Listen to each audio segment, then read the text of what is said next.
qui est Famille Solidaire? Eh bien, Famille Solidaire, c'est un groupe associatif constitué de plusieurs structures. Nous avons à ce jour 10 maisons d'habitat inclusif qui sont ouvertes ou en cours de construction en France, qui sont soit des colocations, soit des appartements regroupés avec une salle d'activité commune. Ensuite, la particularité de Famille Solidaire, ce n'est pas que de construire des logements adaptés, mais également de les exploiter et d'animer notamment la vie sociale et partagée, et d'accompagner au quotidien les habitants qui sont des personnes fragilisées par l'âge, la maladie ou le handicap, au quotidien dans leur vie avec la présence d'un animateur coordinateur. En cas de besoin, en cas de nécessité également, des services d'aide à domicile extérieur qui viennent prester des heures d'aide humaine. Nous avons également été sollicités depuis déjà de nombreuses années sur la mise en place de coaching, d'accompagnement, de formation spécifiques pour aider les autres porteurs de projets à développer leurs propres projets sur leur territoire. Et c'est comme ça qu'est né notre centre d'expertise. Enfin, et c'est aussi l'objet du projet Casalis, nous avons, parmi d'autres acteurs évidemment, aussi une expérience, une expertise que nous avons envie de promouvoir sur les colocations de personnes qui ont la maladie d'Alzheimer. Et nous avons une première colocation ouverte depuis 2022 en Alsace. Voilà. Et donc, c'est pour nous également l'opportunité de donner à voir ce qui peut se pratiquer et l'expertise qu'on peut transmettre.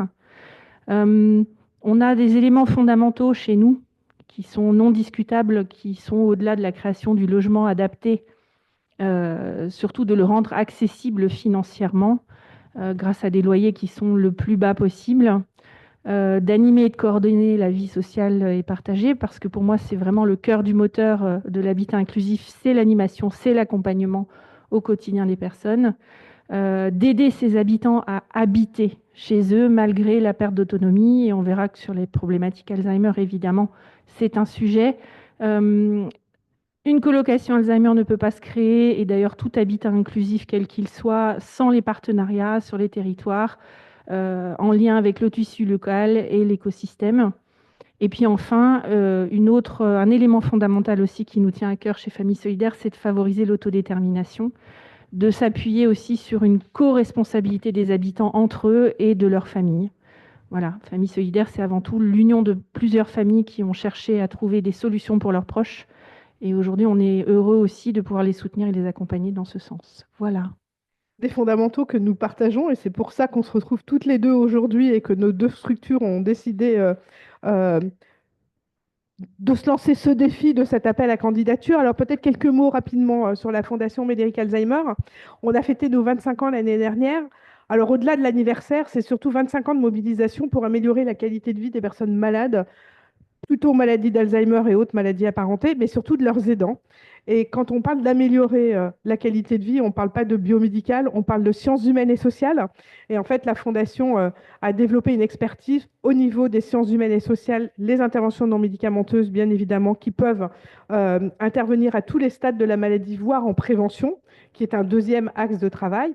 Et notre troisième axe fondamental, c'est l'habitat, parce qu'aujourd'hui, on est convaincu que l'on peut choisir le lieu, son dernier lieu de vie, si j'ose dire, et qu'il est important de le choisir et non pas de le subir, comme malheureusement c'est trop le cas pour beaucoup de personnes. Euh, qui dit habitat dit habitat inclusif, EHPAD, etc. Donc là, nous, aujourd'hui, ce qui nous intéresse dans Casalis, c'est plutôt l'habitat inclusif. Et évidemment, la société inclusive est un axe fort de notre activité, puisque on sait que les personnes peuvent exercer leur choix, leur liberté jusqu'au bout, malgré l'apparition des troubles cognitifs. Mais parlons peut-être tout de suite des colocations Alzheimer plus en détail.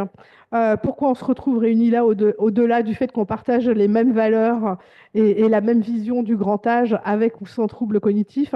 C'est surtout qu'on a été depuis 2 ans largement en collaboration étroite puisque la Fondation a mené des travaux sur les colocations Alzheimer, une enquête Cali et une enquête quantique que vous pouvez retrouver grâce au QR code qui s'affiche sur votre écran ou sur notre site internet.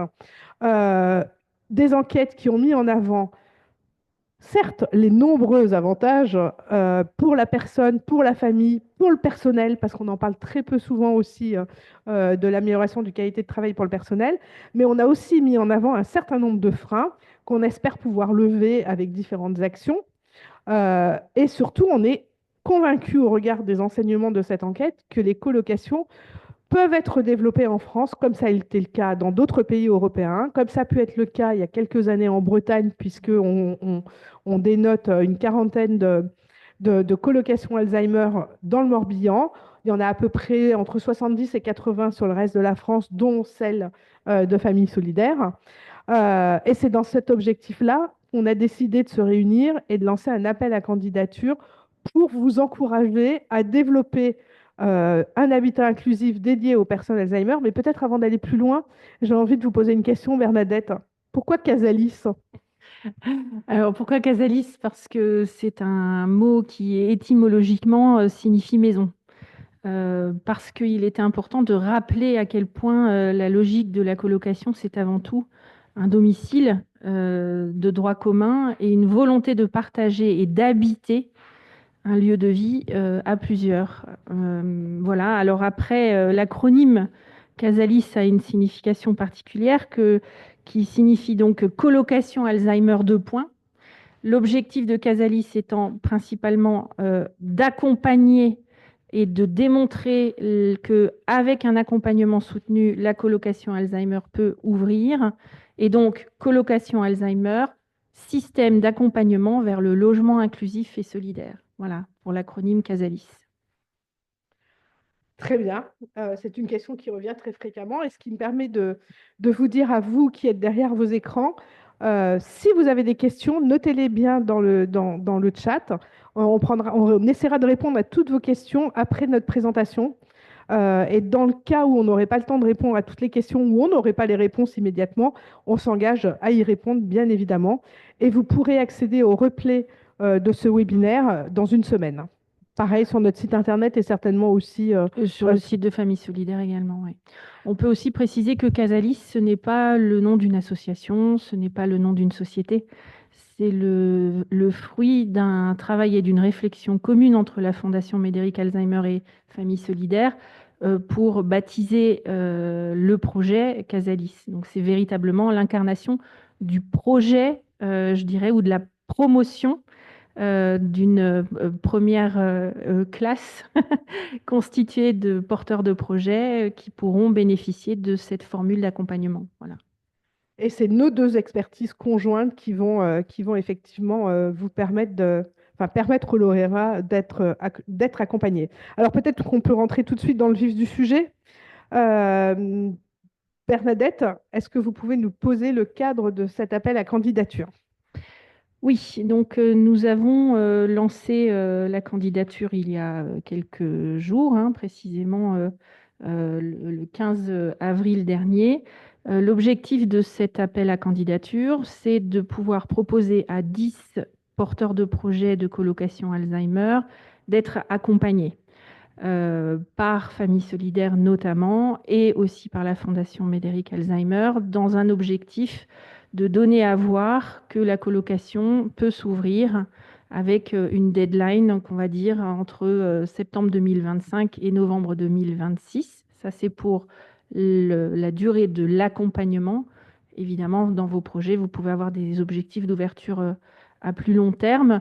Mais dans cette campagne d'accompagnement qui va donc de septembre 25 à novembre 26, on va pouvoir consacrer du temps aux porteurs de projets pour réaliser des diagnostics complets de votre projet sur place, prendre le temps, vous poser toute une série de questions qui va nous amener à mieux comprendre quels sont vos besoins, là où vous en êtes aujourd'hui. Il n'est pas question de repartir de zéro, mais bien évidemment de continuer à vous accompagner et à accélérer le projet autant que nous le pouvons à partir de là où vous en êtes maintenant.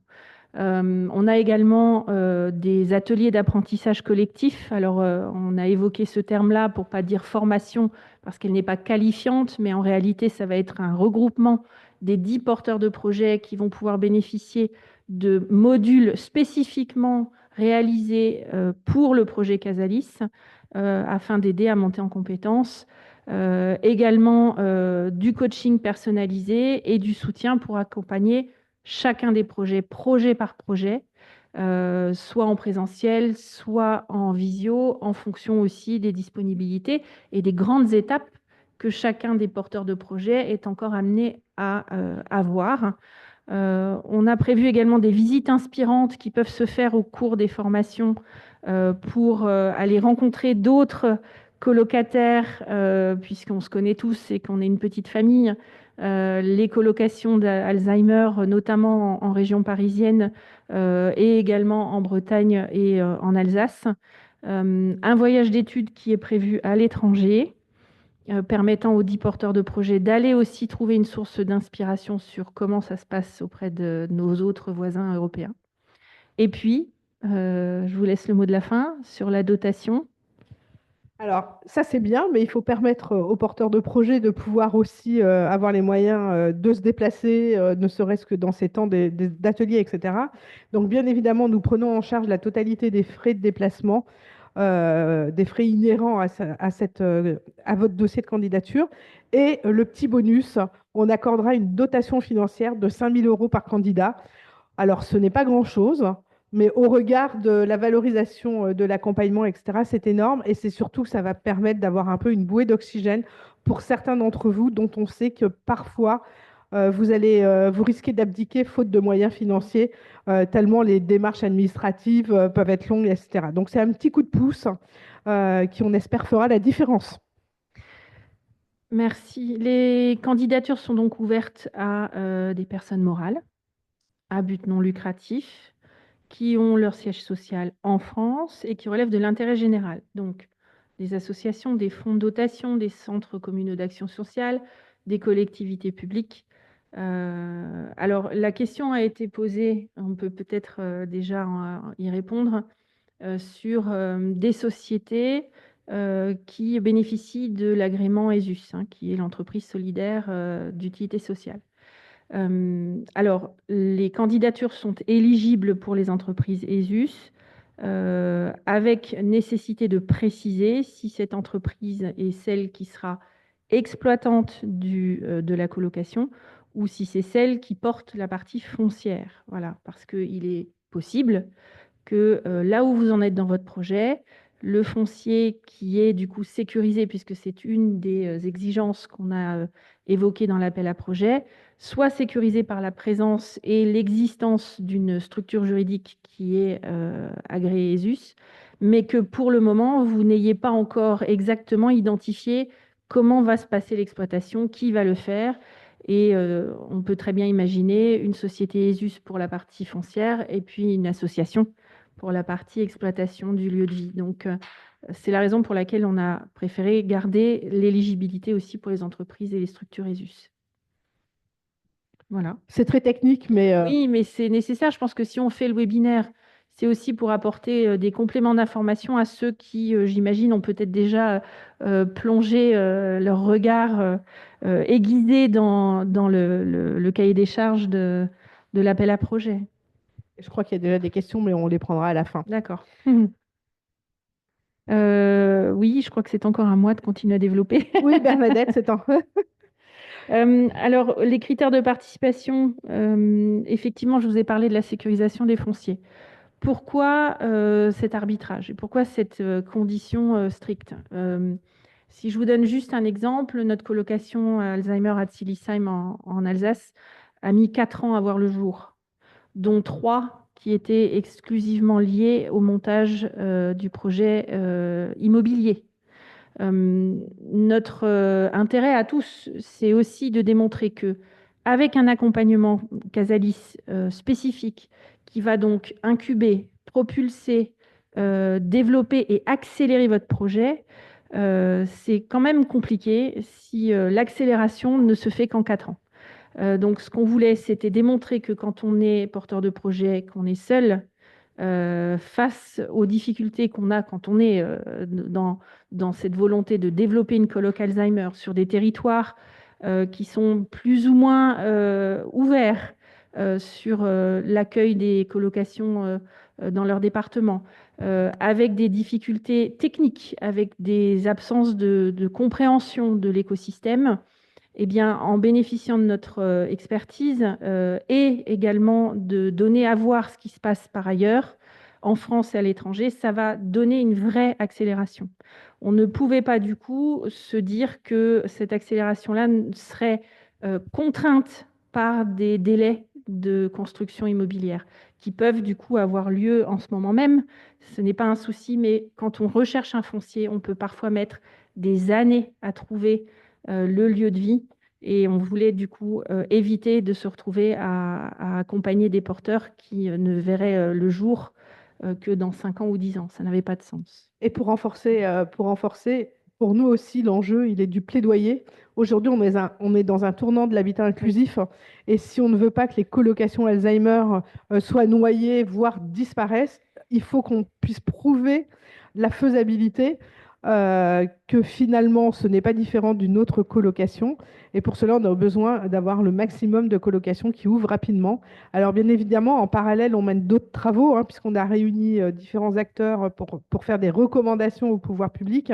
On a un magnifique film qui a été tourné à la Maison du Til qui nous permet de faire un peu un tour de France et de faire du plaidoyer. Mais c'est important concrètement de développer en masse et rapidement ces colocations, d'où la raison du foncier. Je voulais insister sur cet aspect plaidoyer. Mhm.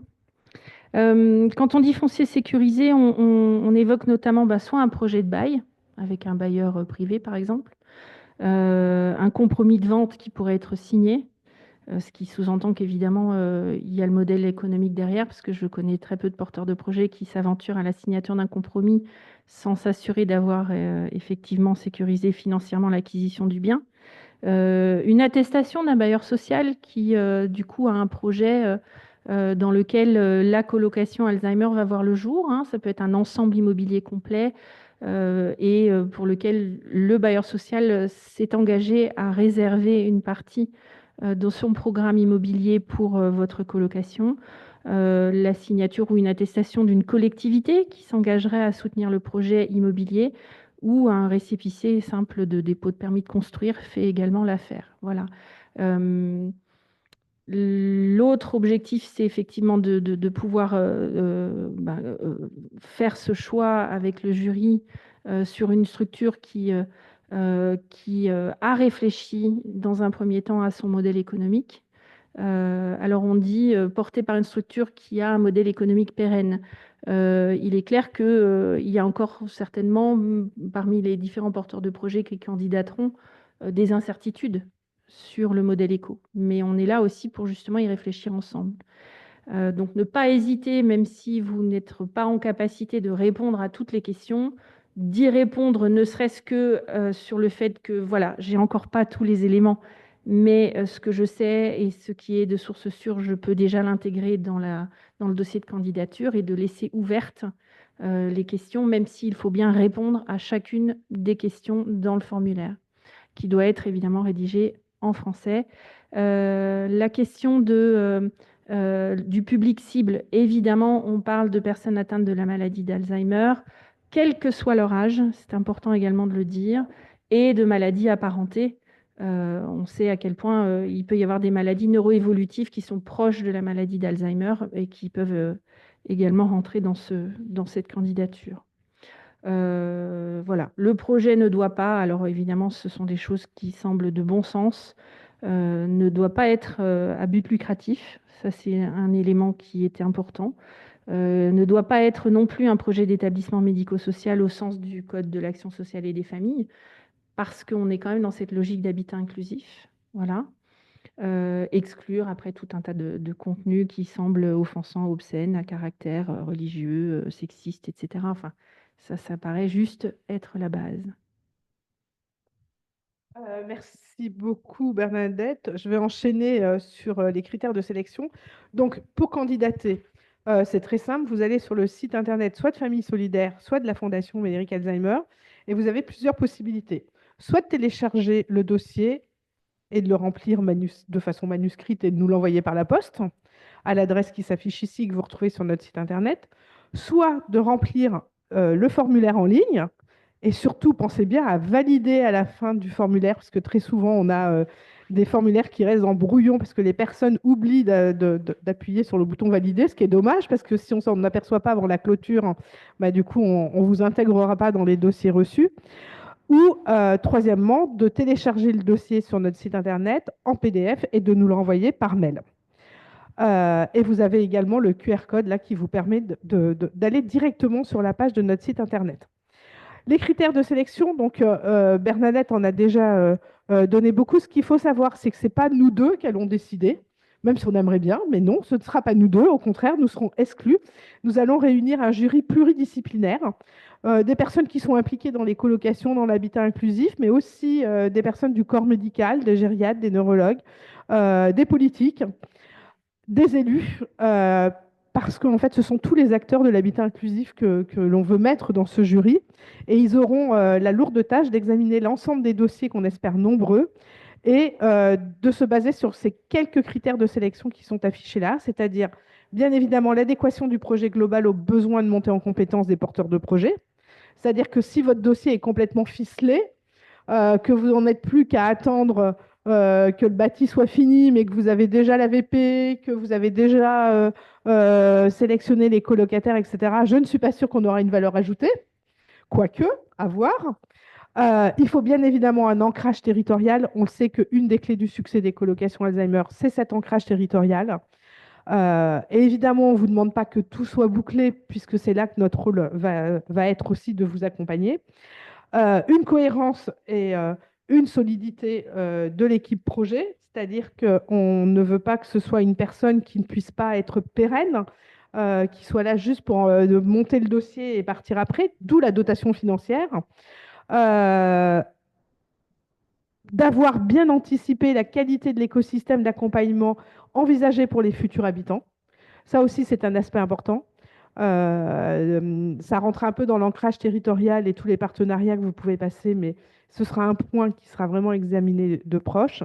Et en fait, ensuite, l'aspect économique, car un des points importants, c'est effectivement que les futurs colocataires ou habitants puissent financièrement accéder à votre colocation sans avoir des surprises de surcoût après coup, comme on peut le voir dans certains lieux.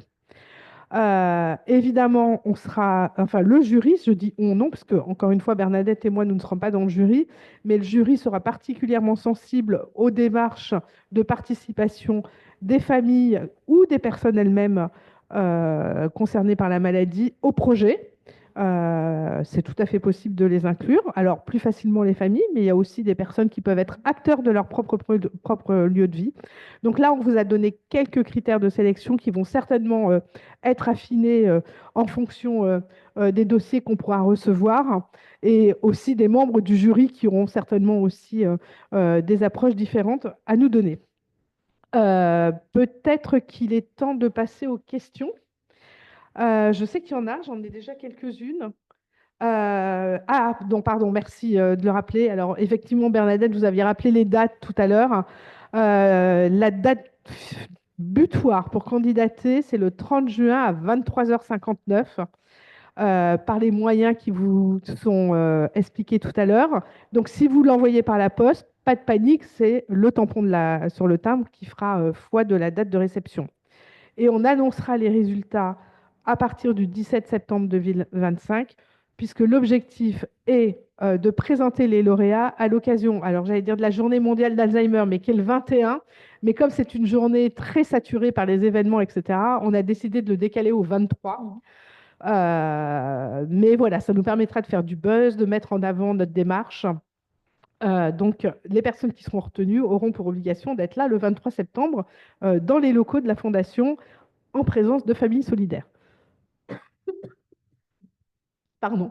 Et vous voyez s'afficher les dates de session d'apprentissage collectif. Oui. Je veux bien que tu détailles pour que je mette tout. Oui, donc en fait, ce sont les 3 sessions de formation en fait, hein, qui nécessitent effectivement de regrouper tous les porteurs. Comme expliqué juste auparavant, ce sont des sessions de formation qui sont dédiées à un porteur de projet qui est déjà en phase d'avancement de sa colocation Alzheimer. On ne repart pas de la base, et c'est aussi tout l'intérêt, et pour Famille Solidaire aussi, toute cette importance de pratique en tant qu'expert et en tant que père. C'est-à-dire qu'en fait, les partages au sein de ces 3 sessions de formation sont extrêmement précieux, parce que c'est là que vous allez apprendre à vous connaître, les 10 porteurs les uns les autres, où vous allez créer une forme de vraie communauté d'entraide et découvrir à quel stade en est l'un, à quel stade en est l'autre, pourquoi il y a du partage de problématiques, pourquoi certaines difficultés sont parfois liées à des publics que les autres n'ont pas, comme par exemple des personnes atteintes de la maladie jeune. Je sais que ça ne concernera pas forcément tous les projets. Et ces 3 dates-là sont donc fixées à l'avance parce que vous avez besoin de vous libérer et de vous engager à être présent si vous êtes lauréat de Casalis, et également, nous, du côté de Famille Solidaire, de pouvoir organiser la logistique, préparer les travaux et les supports pédagogiques qui vont être conçus aussi, non pas en partant de zéro, mais bien en partant de l'expertise qui sera issue déjà des dossiers de candidature. Voilà. Donc, on n'a pas commencé encore à travailler sur les éléments pédagogiques. On attend de pouvoir avoir les premiers dossiers pour voir un peu où on en est, pour justement adapter vraiment notre niveau à votre besoin. Parce que je pense que ce qu'il faut vraiment retenir dans cet appel à candidature, c'est un accompagnement personnalisé qu'on vous propose. Et c'est vraiment ce qui peut faire la différence par rapport à d'autres appels à projets auxquels vous pouvez être amené à répondre pour obtenir des financements. Là, nous, c'est vraiment un accompagnement personnalisé. Et au-delà de cet accompagnement, c'est un diagnostic, c'est des conseils, c'est des ateliers d'apprentissage. Et c'est aussi cette visite de Oui, colocation oui, existante ça c'est important. en France et à l'étranger, de manière à ce que vous puissiez vous rendre compte par vous-même des bonnes pratiques, des choses que vous auriez envie de copier dans votre colocation, etc. Donc, c'est vraiment, on a essayé de construire un programme vraiment, je dirais, à 360 degrés pour que vous puissiez, alors déjà, pour pas que vous démotiviez en cours de route, parce que je pense que Bernadette le confirmera, c'est souvent des phases motivation, démotivation. Donc là, ça veut dire que de septembre à novembre, de septembre 2025 à novembre 2026, on sera là pour Vous soutenir. vous soutenir et faire en sorte que vous, justement, cette motivation reste au top. Et ces petites rencontres ponctuelles que l'on vous propose vont être un vrai plus. Oui, je voudrais aussi parler de l'importance de ne pas être dans cette logique d'entre-soi. C'est-à-dire que le parcours d'accompagnement sera évidemment fait par Famille Solidaire, les formations aussi. Pour nous, c'était extrêmement important de pouvoir s'adresser à nos confrères des colocations Alzheimer déjà existantes sur le territoire français, et je pense notamment aux confrères associatifs non lucratifs et non gestionnaires d'établissements médico-sociaux, avec lesquels nous partageons énormément de valeurs communes et que nous avons envie d'intégrer et de donner à voir aux porteurs de projets candidats le maximum de typologies de colocation, puisque nous avons chacun notre mode d'organisation.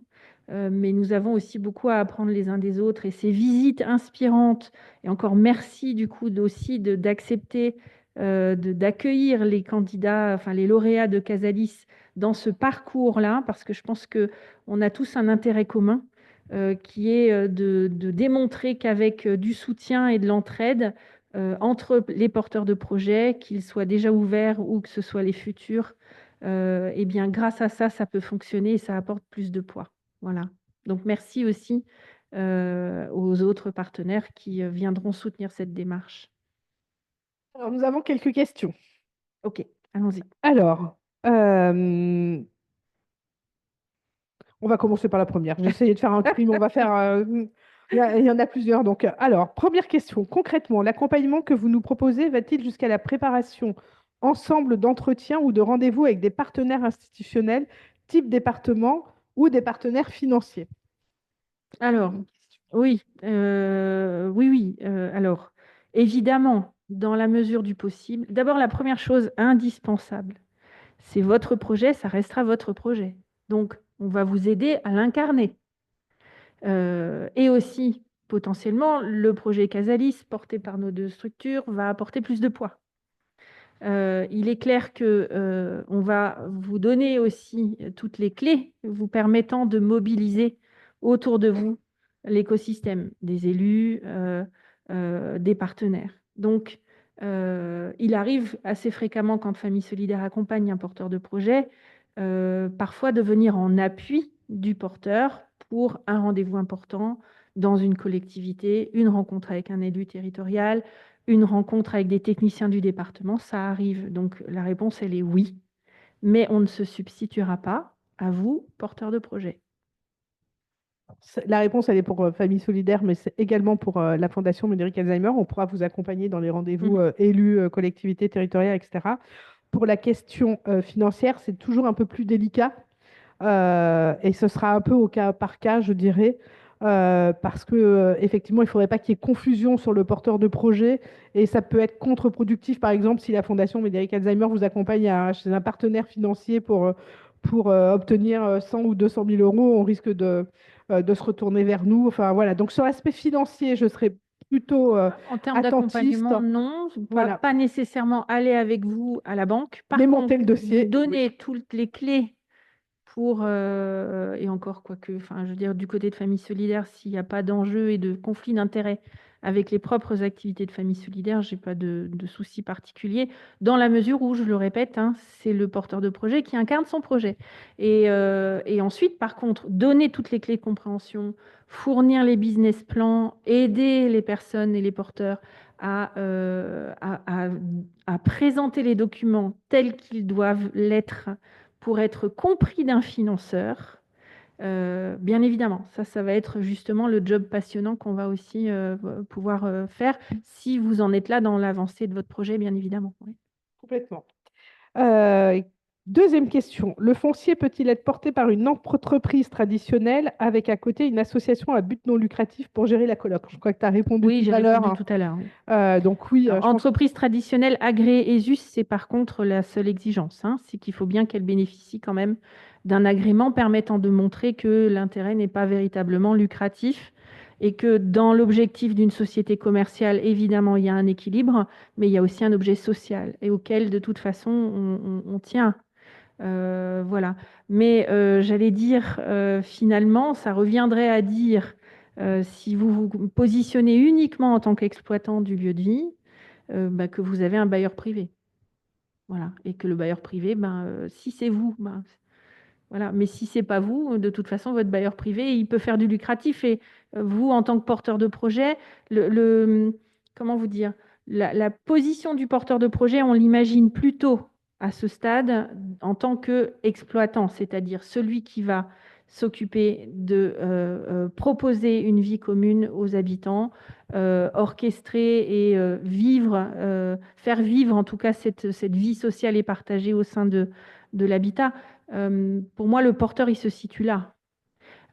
Si vous candidatez et que vous ne fournissez que le foncier, mais que votre objectif ultime n'est pas de porter le projet de la colocation, dans ces cas-là, il y a effectivement une erreur de casting. L'objectif constructif n'est pas l'objet de la candidature. L'objet de la candidature, c'est l'exploitation du lieu de vie et cette vie sociale et partagée commune pour la colocation. Du coup, il y a une autre question à laquelle on vient de répondre. Lors du dépôt du dossier, est-ce que la structure gestionnaire de la colocation doit être créée ou Non. pourrait-elle être en cours de création? Voilà, donc effectivement, on se doute bien que quand on commence un projet de A à Z et qu'il y a une part immobilière dans l'histoire, eh bien l'histoire fait que justement, chronologiquement, on ne va pas tout constituer d'un coup. Chez Famille Solidaire, c'est pareil, hein, la foncière a commencé et ensuite, quand le premier projet est sorti de terre et qu'il a été livré, comme on dit en jargon immobilier, eh bien à ce moment-là, l'exploitant associatif a pris le relais, mais il n'y avait aucun intérêt à créer une association dès le départ. Et en fait, ben, le projet se construit au fur et à mesure de l'avancée. Donc, ça ne me choque absolument pas que vous n'ayez encore pas créé votre structure associative pour exploiter le lieu de vie, mais que si ça fait bien partie de votre intention, parce que ce qu'on va retenir, c'est bien la posture de l'exploitant au final, eh bien, c'est ça qui compte. C'est pour ça qu'il faudra bien remplir le dossier de candidature et bien expliciter tous ces aspects-là. Oui, oui. Euh, D'ailleurs, pardon, je vous coupe. Dans le dossier de candidature, il y a deux parties. Il y a même trois éléments particuliers. Il y a dans la question de illustrer la partie juridique, et la partie financière. Vous avez une partie qui dit illustrer la partie juridique et financière du bâti, du projet immobilier. Ensuite, il y a illustrer la partie juridique et économique de l'exploitation. Et ensuite, la troisième information qu'on vous demande, c'est avez-vous déjà réfléchi au budget du colocataire? C'est-à-dire, en fait, on a bien vraiment déroulé tout le fil. Oui, il y a plein de questions. Il y a plein de questions. J'essaye de les regrouper. Une colocation qui s'adresserait à la fois à des personnes Alzheimer et d'autres non Alzheimer est-elle éligible? Malheureusement, non, puisqu'on est vraiment, comme on le disait tout à l'heure, dans du plaidoyer pour les colocations Alzheimer, avec vraiment le souhait de démontrer la faisabilité, même si elle a déjà été démontrée par les 80 qui existent aujourd'hui. Et puis, les différentes enquêtes montrent que c'est souvent très compliqué. Après, la véritable question, c'est est-ce qu'il faut qu'il y ait un diagnostic d'Alzheimer absolument qui soit posé? Tout à l'heure, quand Bernadette vous donnait les critères, elle parlait de maladies apparentées, elle parlait de troubles cognitifs. Donc c'est ça, ce sont des personnes âgées qui présentent des troubles cognitifs et à la limite que le diagnostic soit celui d'Alzheimer ou de corps de Lévy, etc. Je dirais, on s'en moque un peu. La réalité, c'est que ce sont des personnes qui sont éligibles aux colocations Alzheimer. Par contre, si la question était de savoir est-ce qu'on peut mettre des seniors sans troubles cognitifs avec des troubles et avec d'autres qui auraient des troubles cognitifs, l'expérience montre que c'est un peu compliqué. Si la question posée était posée par rapport à l'intergénérationnel aussi, puisqu'il existe de l'habitat inclusif, Ou des couples aidant aidés ou aussi. des couples aidant aidés, on est dans d'autres modèles qui ne rentreront pas effectivement dans les dossiers que l'on souhaite soutenir.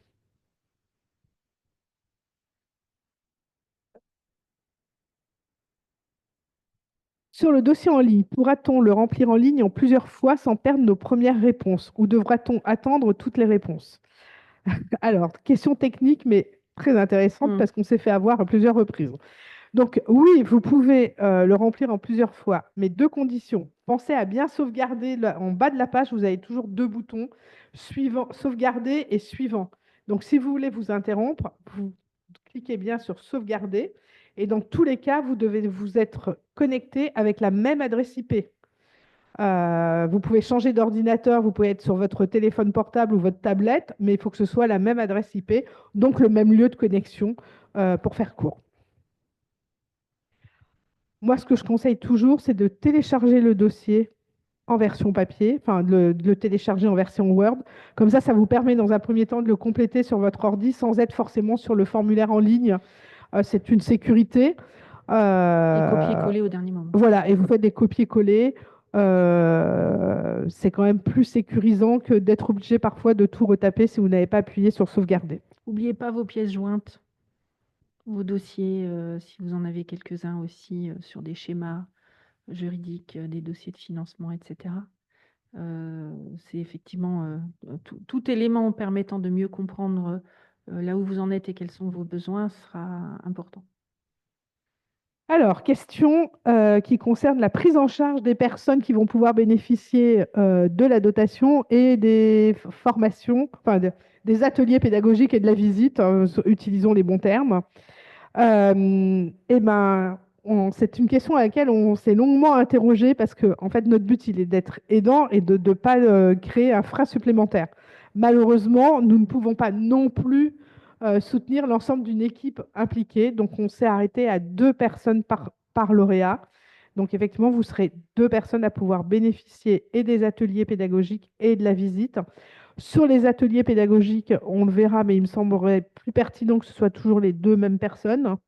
Mais à voir en fonction du diagnostic Oui, peut-être. alors effectivement, ça peut arriver dans un laps de temps qui est long, quand il y a des accompagnements qui durent 2 ans, 2 ans et demi, comme on en a déjà fait préalablement, que au cours de la vie d'un projet, parfois le porteur a changé ou est absent, etc. Là, on est quand même sur un laps de temps qui est assez court, hein, où les sessions de formation sont quand même assez proches les unes des autres. Donc, ce qu'on propose, c'est qu'effectivement, le porteur ou le couple de porteurs, du coup, puisse venir à la formation, 2 par porteur de projet. Pourquoi? Parce que si on veut aussi donner l'opportunité à ce que chaque porteur se rencontre et qu'il y ait vraiment un lien qui se fasse entre les différents lauréats. Si on est 30, 40, ça devient beaucoup trop compliqué. Donc le fait d'être 20, on l'a déjà vécu, c'est une vraie opportunité. Il y a des temps d'échange le soir, l'après-midi, entre les pauses, etc., qui est vraiment intéressant aussi. Ça, c'est le premier élément. Sur la question de la visite aussi, on sait que les visites inspirantes, c'est quand même aussi aller dans l'habitat des personnes. Donc, je ne m'imagine pas débarquer à 40, voilà, même avec une boîte de chocolat et 8 bouquets de fleurs, ça va pas le faire. Donc, c'est pour ça qu'on est aussi limité. En revanche, pour ce qui concerne l'accompagnement personnalisé, il est évident que quand on fait une visio, par exemple, pour parler d'un sujet très spécifique, et tout ça, ça sera organisé en fonction du diagnostic qui sera fait pour votre projet, où là, on va démarrer un programme en disant, bon, ben voilà, on vous propose tel jour, telle heure, en fonction de vos disponibilités, évidemment, et ça va durer pendant plus d'un an. Ça va permettre, en fait, d'avoir vraiment un accompagnement au fur et à mesure. Un temps de visio peut s'organiser avec la présence de plusieurs membres de vos comités de pilotage ou de vos projets. Et quand on se déplace pour venir vous voir, également. Voilà, ça paraît aussi logique de dire que uniquement pendant les formations et les temps de visite, il faut qu'on soit à un nombre respectable, j'allais dire, mais les déplacements et les visios pour de l'accompagnement cas par cas peut se faire à un nombre plus important, raisonnable évidemment, en fonction des parties prenantes. Mettez autour de la table des personnes qui seront actives et avec lesquelles sur lesquelles vous pouvez vous appuyer pour réaliser votre projet.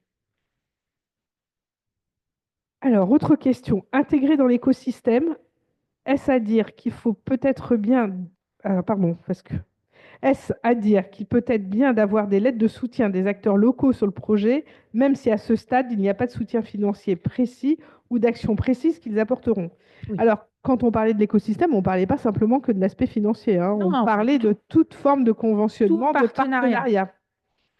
Donc, ça peut être le centre communal d'action sociale d'à côté. La mairie. Ça peut être la mairie, ça peut être le centre d'accueil de jour pour malades d'Alzheimer du village d'à côté, avec lequel vous imaginez un partenariat.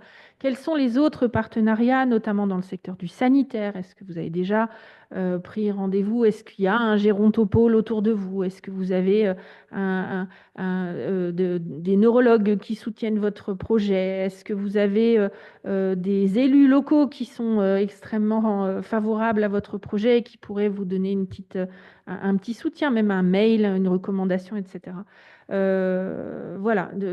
Ensuite, tout type de partenariat avec un service d'aide à domicile. Est-ce qu'on a déjà rencontré sur notre territoire les différents SAD existants avec les libéraux, les paramédicaux, les infirmières, etc. Enfin voilà, tout type de partenariat.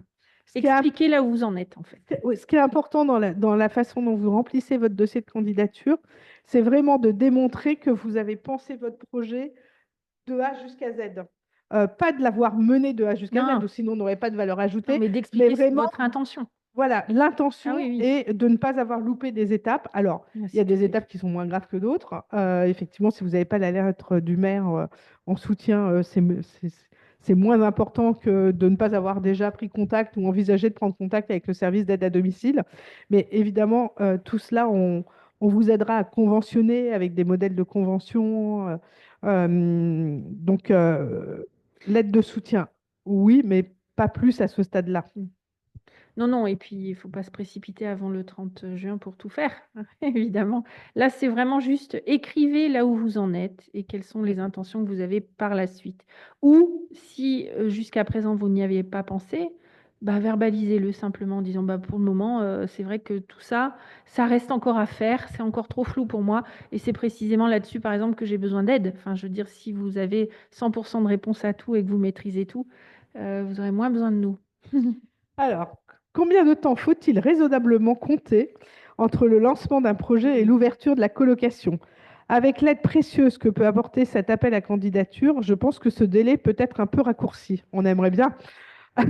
En fait, le simple fait d'accélérer et aussi peut-être de stimuler les porteurs de projets, Christine disait tout à l'heure, c'est un parcours avec des hauts et des bas.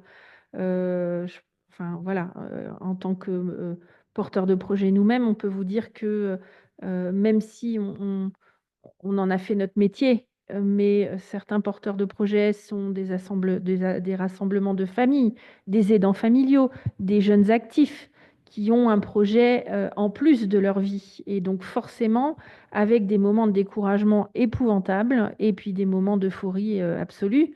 Et ça fait juste partie de la merveille de notre projet. Mais par contre, c'est ce qui est le plus complexe quand on est seul. Et donc, le fait d'être accompagné, eh bien, c'est justement ça qui va pouvoir peut-être accélérer parfois certaines choses. Voilà, moi, je ne crois pas au hasard. Je me dis qu'à partir du moment où les forces sont unies, ça peut venir aussi stimuler, apporter plus de courage et aussi plus de courage aussi des collectivités, de tous ceux qui se disaient bah, j'hésite et qui du coup vont peut-être accueillir le projet avec un petit peu plus d'ouverture et de compréhension aussi du soutien que le porteur peut obtenir avec nous derrière. Voilà. Donc l'idée, c'est évidemment d'aller un petit peu plus vite. Après, on ne va pas se faire d'illusions, hein. Monter un projet en un an, il faut déjà qu'il ait avancé un peu, parce qu'il y a aussi d'autres contraintes, hein, qu'on verra, mais ça serait super si, et c'est bien l'objectif, hein, c'est en gros les ouvertures au mois de novembre 2026. Alors, on a une question très politique. Mhm. Je sais que mon département n'accorde plus d'AVP. Est-ce que ça vaut le coup que je monte un dossier? Alors, Très politique comme question. donc, évidemment, et j'ai même envie de dire plus que jamais. Voilà, ça c'est ma position. J'irai pas Plus que plus loin. jamais, on vous accompagnera Ah oui. à rencontrer ce département. Par contre, au même titre que les autres porteurs de projets, ce qui va euh, permettre au jury de faire le choix de savoir si c'est un bon projet ou pas un bon projet, ça n'est pas sa capacité à être accompagné par le département tel qu'il est aujourd'hui. Ça va être de travailler sur le fond du projet. C'est ça qui va intéresser le jury. Donc, d'ailleurs, vous constaterez que dans les questions, il y a une question qui est êtes-vous bénéficiaire de l'AVP? Mais on ne l'a pas intégré comme étant une condition d'éligibilité du projet. Par contre, pour la personne qui a posé cette question et qui, dans ce cas-là, si vous déposez votre dossier, il serait intéressant que vous nous mettiez les raisons pour lesquelles le département n'attribue plus l'AVP si vous les connaissez. Parce que là aussi, Ça peut être pas d'appel à manifestation d'intérêt Mm. depuis 2 ans dans le département, ou on a proposé le projet, mais on était trop en avance de phase et donc maintenant on attend la prochaine passation, ou on a eu un refus dans un premier temps. Enfin voilà, expliquer les raisons. Et même si vous n'êtes pas lauréat, Mm. futur lauréat, c'est quand même intéressant. On pourra peut-être essayer d'agir également. Donc, c'est important que vous nous donniez tous ces éléments. Alors, question financière. Pourriez-vous préciser le critère d'accessibilité financière pour les habitants? On a insisté tout à l'heure sur les sélections des jurys. Mais en fait, on n'a pas envie d'une colocation à 8 000 ou 12 000 euros de reste à charge pour les personnes, pour les habitants. En fait, je pense que le critère important pour le jury, c'est de voir que le modèle économique tient, et que pour autant, on n'est pas en train de faire du bénéfice à outrance sur un budget demandé aux locataires. Je pense qu'il y a une vraie différence entre j'ai besoin de vivre, je suis porteur de projet associatif. Moi, si je ne suis pas à l'équilibre, ben, je suis en cessation de paiement. Voilà, c'est ce qui se passe dans une asso. Donc, il faut bien évidemment trouver l'équilibre. Si vous avez un niveau de loyer qui est tel parce que vous vivez dans une grande métropole, bah, que vous savez que de toute façon, le niveau de loyer qui sera demandé aux sous-locataires, c'est-à-dire aux colocataires Alzheimer, bah, il sera forcément nécessaire pour pouvoir solvabiliser le loyer que vous paierez à votre bailleur. Ce qui va compter, c'est que le porteur de projet fasse pas x2. Voilà. Et, et que, évidemment, on arrive à démontrer que le modèle fonctionne. Je pense que la vraie vocation du projet Casalis, c'est aussi de se dire que quand on a Alzheimer, c'est déjà une sacrée peine, hein, une belle condamnation dans la vie, hein. Donc, en plus de ça, on n'a peut-être pas envie d'une double peine qui consisterait à dire on accompagne des porteurs de projets qui se disent que ben, d'abord, il faut qu'ils trouvent des personnes Alzheimer, mais en plus riches. Et ça ne fait pas partie de nos valeurs. Voilà. Et après, le degré de richesse, bah ça sera à la discrétion du jury, en fait.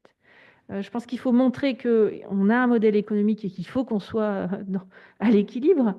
Il faut aussi que l'association puisse vivre, porter la gestion locative. On sait que ça coûte, les charges indirectes de l'aide à la vie partagée, ça coûte. Enfin voilà, tout ça, ça coûte, mais ça coûte combien? Et ça coûte raisonnablement combien pour pouvoir dire que raisonnablement, ce qu'on demande aux familles et aux habitants, ça reste dans le domaine du raisonnable. Voilà, justement. Si le projet est mixte, colloque Alzheimer et un logement juxtaposé pour couple aidé, alors ce ne sera pas un critère d'exclusion, mais on sera vigilant sur le modèle économique parce que l'expérience nous a montré que dans les colocations qui avaient ouvert effectivement à des couples, le problème se pose quand la personne décède du manque à gagner. Donc effectivement, bien évidemment, ce n'est pas un critère d'exclusion d'avoir un logement pour un couple malade aidé, mais, enfin aidant aidé. Mais par contre, effectivement, on sera attentif au modèle économique et à tout ce que vous venez de dire, Bernadette, finalement, parce que ce soit d'une façon générale sur le loyer Ah oui, ou le oui, reste à charge des colocataires, bien c'est sûr. la même chose. Oui, oui. Alors, c'est difficile de ne pas donner d'éléments chiffrés, hein. C'est impossible pour nous aujourd'hui de dire si vous dépassez le seuil de X% et que vous faites une marge de temps. C'est pas ça l'esprit, hein. L'esprit, c'est vraiment d'aller plutôt titiller les valeurs, l'objectif final de la démarche. Voilà. Quel est l'objectif final du porteur? Dans les projets, quasiment tous les futurs projets d'habitat inclusif aujourd'hui sont non exclusifs. Ce que je veux dire par là, c'est il y a de moins en moins de colocations Alzheimer qui ne sont faites que pour la coloc de 8 ou de 10 ou de 6, peu importe, et c'est tout. Étant donné que la logique de l'habitat inclusif, c'est aussi d'être justement dans un milieu ordinaire, avec monsieur, madame, tout le monde, avec des familles, avec des aidants familiaux. On sait à quel point aussi tous les projets d'habitat inclusif avec les présences d'espaces dédiés aux familles ont été plébiscités par les politiques publiques récemment. Donc je pense que c'est important pour nous de pouvoir dire on va se concentrer sur la colocation Alzheimer parce que c'est ça le cœur du projet de l'accompagnement Casalis. Voilà. Mais vous pourriez très bien avoir un projet de colocation Alzheimer qui s'inscrit dans un projet participatif, mais on ne travaillera pas sur le projet participatif. On travaillera sur la colocation Alzheimer et c'est tout. Voilà. Mais évidemment, souvent, ça s'inscrit dans un univers intergé. Voilà. Alors, une question qui va être facile de répondre, qui s'inscrit aussi, mais est-il possible de prévoir un logement à louer contre service dans colocation? C'est ce qui se fait déjà. Là-dessus, ce n'est ni un critère d'exclusion ni d'inclusion. Ça fait partie du modèle économique que vous nous présenterez dans votre dossier. Écrivez votre modèle. Racontez-nous l'histoire. Deux dernières questions. La première, c'est est-il important d'avoir avant toute chose une bonne maîtrise de la gestion de projet? J'aurais tendance à dire c'est là où on va vous Ah accompagner. oui. C'est là toute la valeur ajoutée de candidater à Casalis. C'est qu'en fait, on va vous former à cette gestion de projet. On va vous accompagner dans l'accompagnement qu'on vous propose. Finalement, c'est de passer en mode gestion de projet. Donc, non, il n'est pas important de le maîtriser, mais par contre, il faut le vouloir, Il fonctionner faut en avoir mode envie. gestion de projet, Faut avoir envie. avoir envie. euh, et normalement, à la fin de notre accompagnement, la question ne se posera même plus. Vous fonctionnerez en gestion de projet pour l'ensemble des projets que vous porterez. Alors, généralement, enfin, je veux dire, tout le monde n'a pas, par son expérience personnelle, professionnelle, une capacité à gérer un projet. On a accompagné des dizaines de familles qui étaient des aidants familiaux, qui venaient d'origines différentes, chacun, avec un niveau, par contre, avec une farouche envie et une farouche détermination, qui pour nous est très importante de valoriser. Ça, c'est extrêmement important. Ensuite, on ne se professionnalise pas du jour au lendemain non plus. Donc, ça veut dire qu'il arrivera un moment où l'objectif du porteur de projet sera de montrer à voir qu'il a solidement travaillé sur son projet. Et si aujourd'hui, il n'est pas solide, même s'il détient un foncier, on va l'aider à devenir, j'allais dire, crédible, légitime, et à envisager son montage de projet, non pas comme un objectif personnel pour un proche, ça peut arriver. Souvent, c'est le démarrage d'un projet. mais plutôt dans un objectif de poursuivre l'aventure avec une deuxième colocation, en se disant maintenant j'ai compris que porter un projet de colocation Alzheimer, c'était un vrai métier. Voilà. Et c'est ça qu'on veut réussir à faire, c'est que vous puissiez, même si vous êtes aidant familial, par exemple, hein, incarner le métier de porteur de projet, parce que c'est un vrai métier.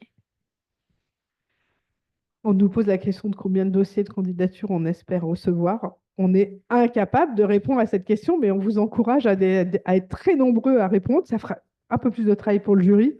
Mais là aussi, je veux dire, en termes de plaidoyer, si on a 50 dossiers, c'est pas la même chose que d'en avoir 3. Alors, on C'est clair. espère au moins en avoir 10 de qualité, Mhm. mais on s'est refusé à se mettre, à se mettre Pas de limite.